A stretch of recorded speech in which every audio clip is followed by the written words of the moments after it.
Halo teman-teman, di video kali ini saya akan menyampaikan video training tentang peran penjualan bagi perusahaan. So, happy watching guys.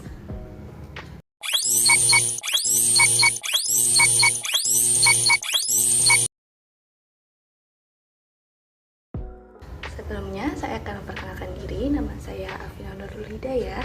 Saya adalah sales supervisor dari Sinar Jaya Komputer yang beralamatkan di Jalan Sunan Muria, nomor 9 Gelantengan, Kecamatan Kota, Kabupaten Kudus, Jawa Tengah.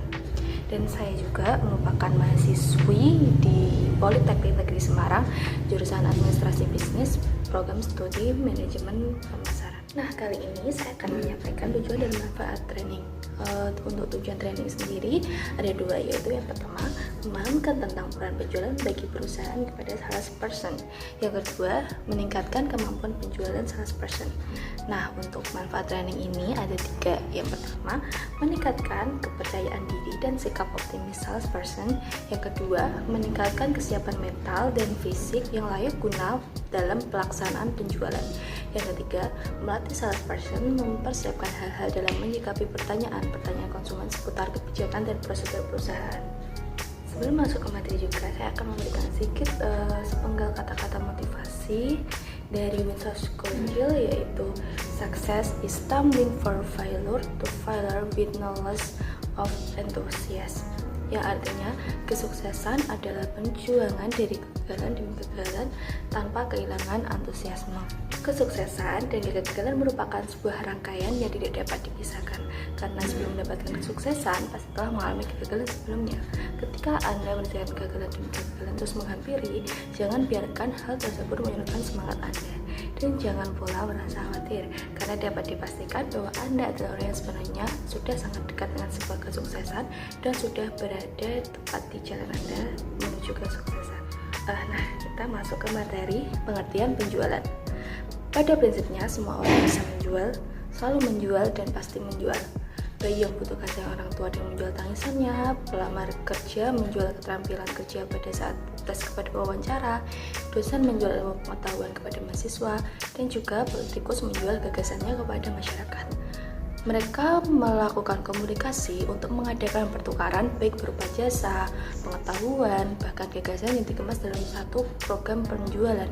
Seperti halnya individu-individu, setiap lembaga juga melakukan penjualan, lebih-lebih lembaga bisnis. Bahkan dapat dikatakan tanpa menjual suatu lembaga bisnis belum pelaksanaan bisnis, karena dari kegiatan menjual inilah diharapkan terjadi transaksi pertukaran, menghasilkan penghasilan atau revenue yang merupakan gizi bagi lembaga bisnis untuk tumbuh dan berkembang. Lalu apa sih sebenarnya pengertian dari penjualan atau selling itu sendiri? Nah, telah banyak ahli marketing yang mendefinisikan penjualan atau selling itu sendiri. Definisi selling atau penjualan menurut Carlton A. Peterson CS yang cukup mewakili ada sebagai berikut. Selling should be defined as the process whereby seller ascertain activities and satisfies the needs or wants of the buyer to the mutual continuous benefit of both the buyer and the seller. Bahwa penjualan didefinisikan sebagai proses penentuan, pelaksanaan, dan pemuasan kebutuhan-kebutuhan atau keinginan-keinginan pembeli atau penjual secara kontinu, saling menguntungkan atau manfaat antara pembeli dan penjual tersebut. Pendapat ini menekankan bahwa penjualan akan memberikan keuntungan jangka panjang bagi perusahaan. Kita masuk ke materi yang utama, yaitu peran penjualan bagi perusahaan. Di sini ada dua peran penjualan bagi perusahaan, yaitu menciptakan pembelian ulang atau repeat buying, yang kedua memperluas pasar. Nah, kita akan membahas yang pertama dahulu, yaitu menciptakan pembelian ulang atau repeat buying. Ada beberapa cara dalam menciptakan pembelian ulang atau membuat konsumen loyal terhadap produk perusahaan. Antara lain, yang pertama, memberikan member card kepada konsumen. Program Member Card merupakan salah satu strategi bisnis terbaik untuk mengikat konsumen.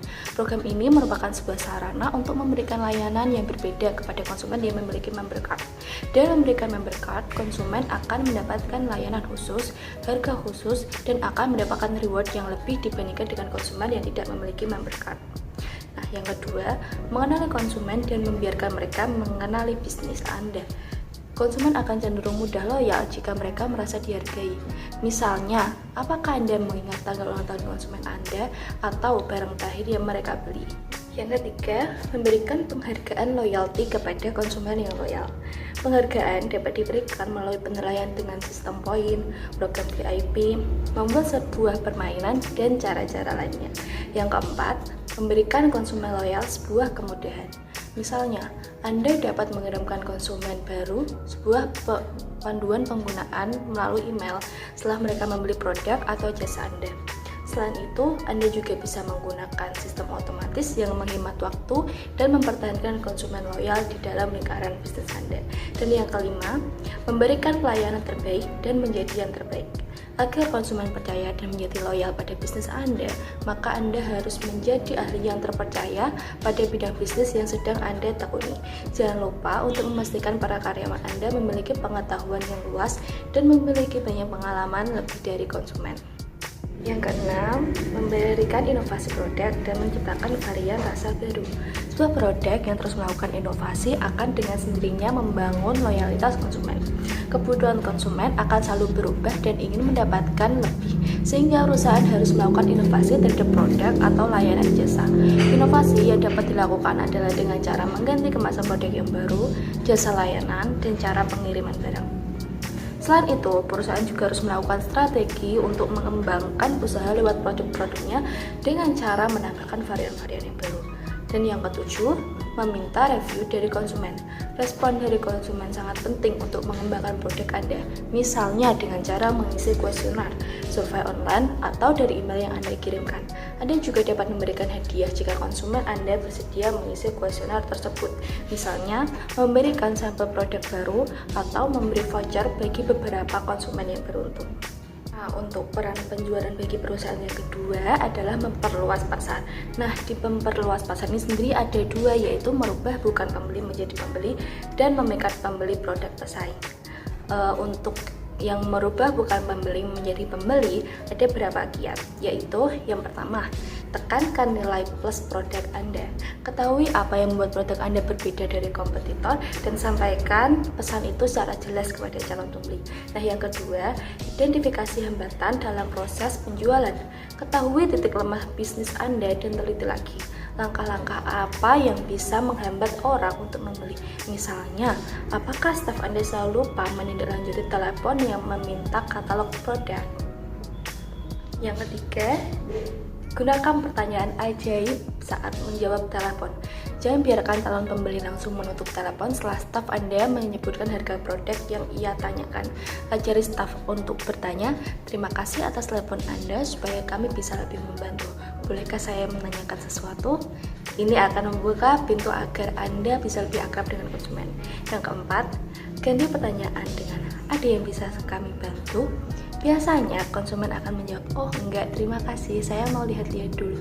Dan percakapan pun berakhir. Lebih baik instruksikan kepada staf untuk bertanya, "Halo, apakah Anda sudah pernah kesini sebelumnya?" Jika mereka bilang belum, maka staf bisa bilang, "Mari saya tunjukkan koleksi-koleksi kami." Nah, jika jawaban mereka iya, maka respon staf sebaiknya, "Selamat datang kembali, kami punya koleksi terbaru, pasti Anda suka."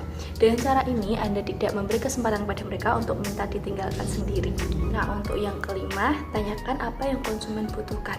Kedengarannya sangat basic, tapi banyak tenaga penjual yang tidak melakukannya. Latih staf Anda untuk menanyakan hal-hal yang bisa mengeksplorasi kebutuhan konsumen serta pola pembelian mereka. Aplikasikan ini kepada tim telemarketing maupun tim penjualan langsung. Untuk memperluas pasar yang kedua ada memikat pembeli produk pesaing. Cara untuk memikat produk pesaing ada beberapa. Nah, ini saya akan menjelaskan. Antara lain, yang pertama, memiliki harga bersaing. Kamu harus mengetahui tipe produk yang kamu jual. Apabila kamu menjual barang yang identik atau barang serupa yang dijual di banyak tempat seperti buku, CD, dan sejenisnya, customer akan mencari supplier dengan harga yang terendah. Namun, bila kamu menjual produk berdasarkan kualitas, harga yang rendah dapat diartikan sebagai barang yang terkesan murahan dan dapat mengganggu reputasi brand yang kamu buat. Jadi, perhatikan kisaran harga barang yang dijual oleh kompetitormu. Yang kedua, ciptakan loyalitas brand. Menjadikan customer sebagai bagian dari brand kamu adalah daya tarik tersendiri.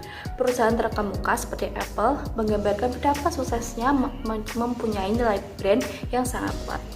Semahal apapun barang yang dijual, jika customer tetap setia terhadap brand kamu, mereka akan sanggup untuk membayar lebih selagi masih dalam batas wajar. Yang ketiga adalah membangun brand awareness. Pemasaran adalah kunci utama dalam membangun brand awareness yang memungkinkan untuk menarik customer dari kompetitormu. Di era digital ini, penggunaan media sosial menjadi cara efektif dalam meningkatkan profil bisnis kamu karena dapat terhubung langsung secara pribadi dengan customer. Cara lain yang paling efektif dalam meningkatkan brand awareness yaitu dari mulut ke mulut atau word of mouth. Rekomendasi pribadi dapat memiliki dalam yang cukup besar bagi para customer untuk mencari barang atau jasa. Tidak ada jumlah iklan yang dapat mengalahkan rekomendasi pribadi. Nah, yang keempat, temukan sesuatu yang baru. Mungkin banyak dari kompetitormu yang menawarkan barang serupa, namun kamu harus berinovasi dalam mengisi kekosongan dengan menawarkan barang atau layanan yang baru. Salah satu cara efektif yang bisa menggunakan brand kamu unggul adalah menawarkan sesuatu yang belum tersedia di pasaran. Gunakan media sosial untuk menilai pasar kamu. Tanyakan pula kepada customermu mengenai apa yang ingin mereka beli namun tidak tersedia di pasaran. Mungkin nantinya kompetitormu akan datang dengan sesuatu yang serupa, namun kamu akan menjadi orang pertama yang memasarkannya. Kelima, ada memberikan pelayanan terbaik untuk customer. Menurut penelitian, 89% customer akan pindah ke brand lain apabila mereka mendapatkan pelayanan yang buruk. Selain itu, customer akan menggunakan pengalaman pribadinya untuk membedakan brand kamu dengan brand lainnya yang mereka gunakan untuk memutuskan di mana mereka akan menghabiskan uang mereka. Jadi, semakin baik pelayananmu, semakin banyak pula customer yang akan tertarik dan mempertahankan loyalitasnya di masa yang akan datang. Sebegitu pentingnya pengaruh penjualan terhadap perusahaan, maka diperlukan keterampilan menjual dari salesperson. Keterampilan menjual atau salesmanship sangat diperlukan oleh tenaga penjual agar sukses melakukan aktivitas penjualan. Salesmanship as the art of persuading another person to do something when you did not have or did not care to exert the direct power to force the person for to do it. Keterampilan menjual sebagai seni membujuk orang lain mengerjakan sesuatu di mana Anda tidak mempunyai kekuasaan langsung untuk memaksa mereka melaksanakannya. Dan saya berharap melalui video training ini, tujuan training yang telah saya sampaikan di awal video ini yaitu memahamkan tentang peran penjualan bagi perusahaan pada salesperson, dan yang kedua meningkatkan kemampuan penjualan salesperson dapat tercapai. Dan selain itu, saya juga berharap semoga video training ini dapat bermanfaat bagi salesperson khususnya dan bagi masyarakat umumnya. Sekian dari saya, terima kasih. Wassalamualaikum warahmatullahi wabarakatuh. Sampai jumpa di lain video.